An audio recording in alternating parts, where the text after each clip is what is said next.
Start करते हैं संगम काल दोस्तों। पहला क्वेश्चन है, लाल चेर। लाल चेर के नाम से प्रसिद्ध वह चेर शासक कौन था जिसने कन्गी, जिसका मतलब होता है पत्नी, के मंदिर का निर्माण करवाया था? तो वो था सेन गुटवन। ठीक है, सेन गुटवन जो था पत्नी के मंदिर का निर्माण करवाया था। ओके। तमिल का गौरव, जिसे जीवक चिंतामणि कहते हैं, किससे संबंधित है? तो तमिल का संबंध किससे है? जैन से है। ओके, किससे है? जैन समुदाय से संबंधित है। ओके, तमिलों का जीवक चिंतामणि किससे संबंधित है, किस संप्रदाय से? तो वो है जैन संप्रदाय। तमिल भाषा में शिल्पाधिकारम और मणिमेखलाई नामक गौरव ग्रंथ किससे संबंधित है? तो बौद्ध धर्म से संबंधित है। किससे है?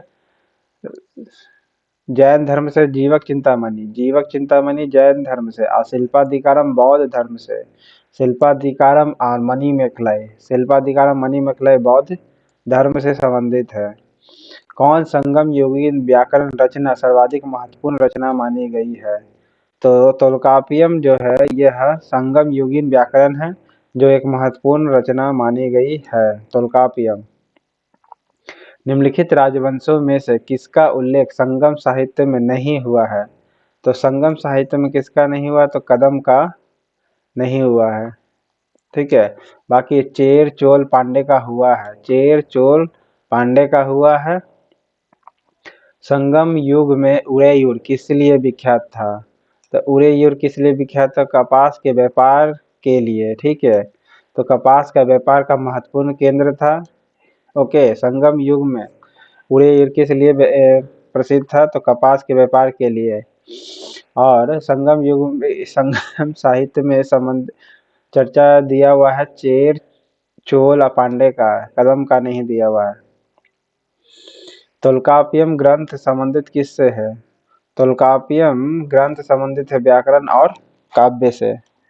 तोल्काप्पियम किससे संबंधित है? तोल्काप्पियम व्याकरण और काव्य से संबंधित है। ओके, तोल्काप्पियम किससे संबंधित है? व्याकरण और काव्य से। ओके, धार्मिक कविताओं का संकलन कूड़ल किस भाषा में लिखा गया? तो तेलुगु भाषा में लिखा गया है। किसकी भाषा में तेलुगु का तमिल भाषा में लिखा गया है। ठीक है, कूड़ल जो है तमिल भाषा में लिखा गया है। धार्मिक कविताएं जो है ये किस भाषा में लिखा गया है?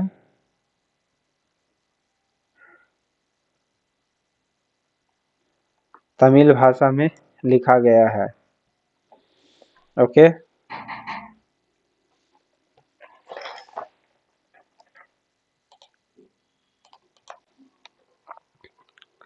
किस संगम योगिन राज्य के संरक्षण में 3 संगमों का आयोजन किया गया था?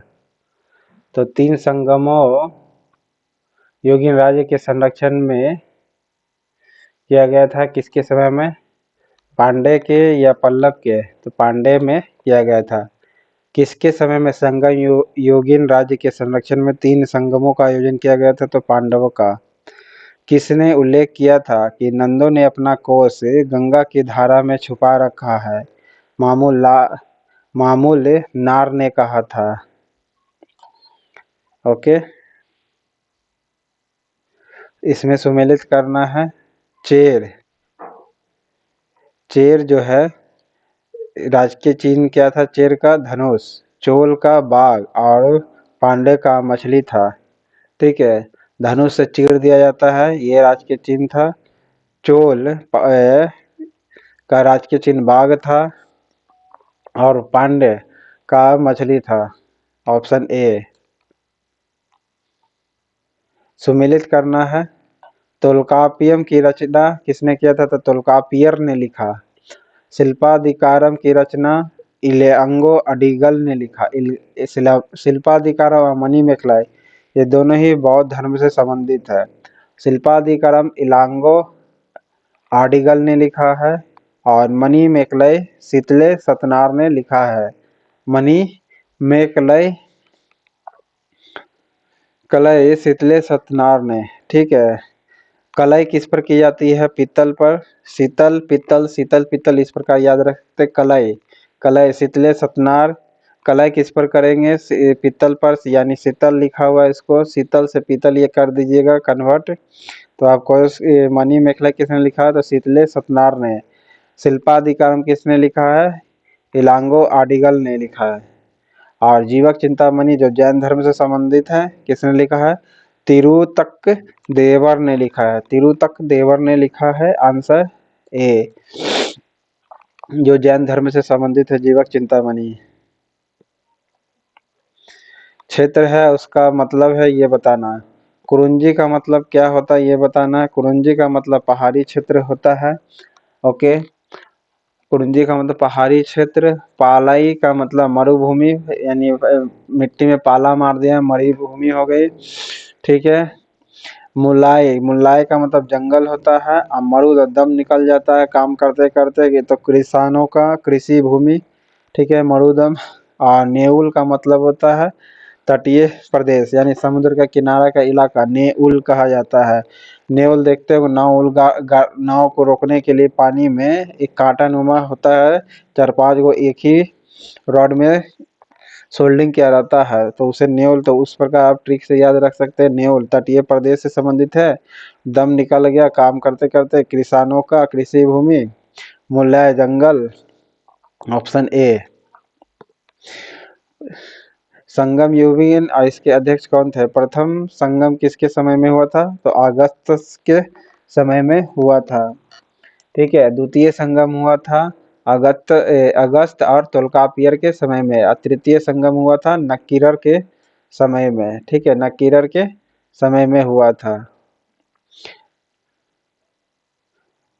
कपाटपुरम या आल्वे में संपन्न द्वितीय संगम का एकमात्र शेष ग्रंथ कौन सा है? तो कौन होगा? तोल्कापियर होगा, ठीक है। कौन सा होगा? तोल्कापियम। कपाटपुरम या आल्वे में संपन्न द्वितीय संगम का एकमात्र शेष ग्रंथ कौन सा है? तो तोल्कापियम है।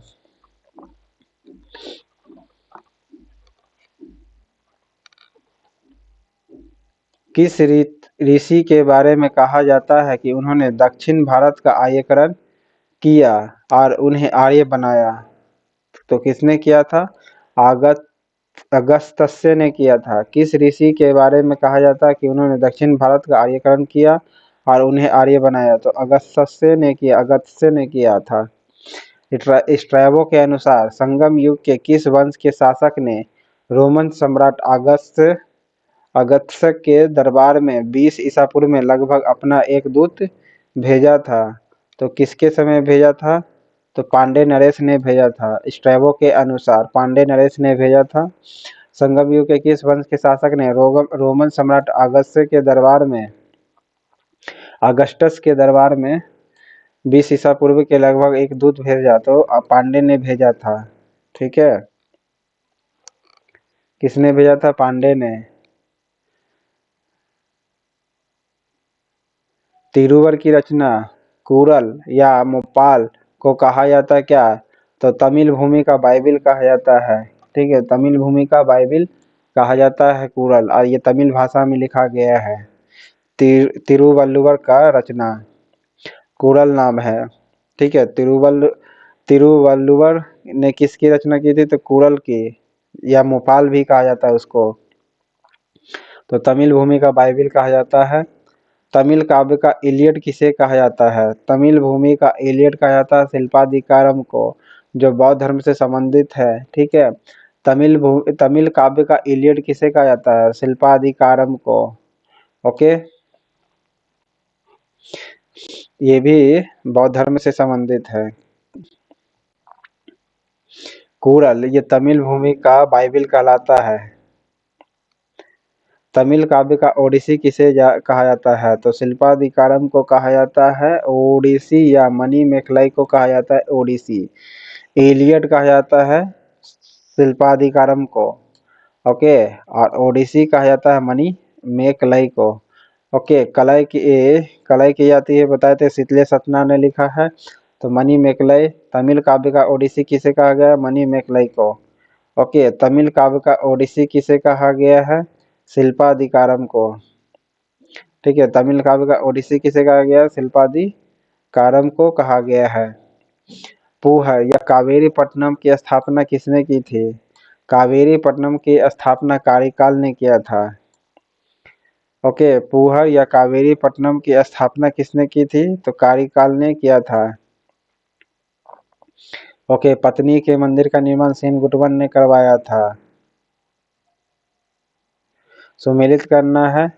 ओके, इसका प्रख्यात शासक कौन है? बोआ राज्य। चेर का प्रख्यात शासक कौन था? सेनगुटवन। ठीक है, जिसने पत्नी के मंदिर का निर्माण करवाया था।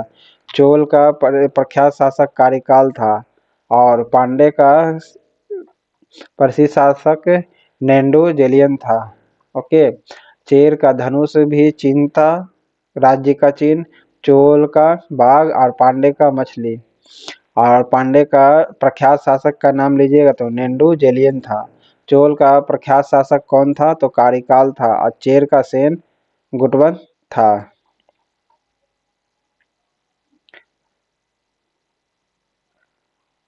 मुजरिस किस राज्य का प्रमुख बंदरगाह था? मुजरिस जो है किस राज्य का प्रमुख बंदरगाह था? तो चेर का था। ओके, किसका था? चेर का। मुजरिस किस राज्य का प्रमुख बंदरगाह था? चेर का था मुजरिस। ओके,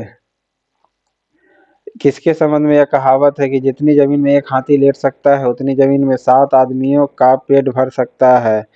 तो ये कावेरी डेल्टा के बारे में कहता है। प्लिनी के ग्रंथ एवं अज्ञातनामा के लेखक ग्रंथ पेरिप्लस के अनुसार मोती के सीप पांड्य देश के किस क्षेत्र से निकलता था? तो कोल्चे से निकलता था। किससे निकलता था? कोल्चे से निकलता था मोती के सीप। ओके, पांड्य देश के किस क्षेत्र से निकलते थे? तो कोल्चे से।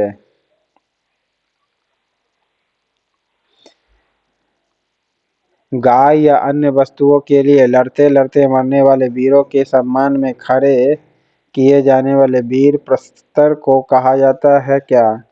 क्या कहा जाता है? तो वीरकल या नाडुकुल कहा जाता है। गाय और अन्य वस्तुओं के लिए लड़ते लड़ते मरने वाले वीरों के सम्मान में खड़ा किया जाने वाला वीर प्रस्तर, यानी एक देखते हुए मूर्ति वगैरह या उनकी यादगार में छोड़ा जाता है मेमोरियल, उसी को कहते हैं क्या? वीरकल कहा जाता है या नाडुकुल कहा जाता था। प्राचीन तमिल देवता मुरुगन किस वैदिक देवता के सदृश से है? स्कंद यानी कार्तिकेय के सदृश से है। मुरुगन को ही कार्तिकेय कहा जाता है, शिव जी के बड़े बेटे। संगम कालीन साहित्य में कौन को अमनन किस लिए प्रयुक्त होते थे? तो राजा के लिए प्रयुक्त होते थे। कौन? ठीक है, किसके लिए? कौन को अमन्नन किसके लिए प्रयुक्त होते थे? राजा के लिए होते हैं। कौन से संगमकालीन पतन पश्चिमी तट पर स्थित थे? नीचे दिए गए बताना है। ठीक है, तो टोंडे और मुसरी ये जो थे किस तट पर थे? तो पश्चिमी तट पर स्थित थे। टोंडी और मुसरी जो थे ये पश्चिमी तट पर स्थित थे। ओके, टोंडी और मुसरी।